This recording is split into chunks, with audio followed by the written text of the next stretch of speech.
Fingerprint.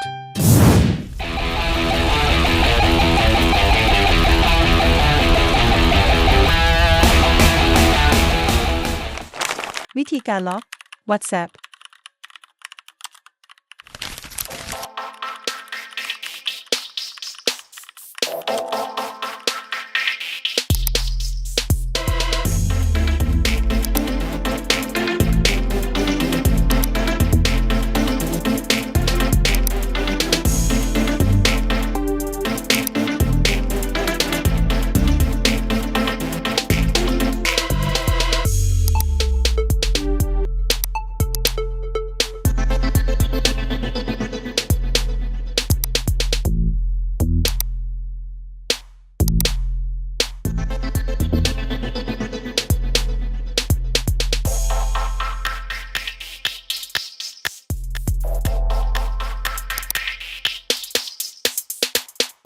Fingerprint.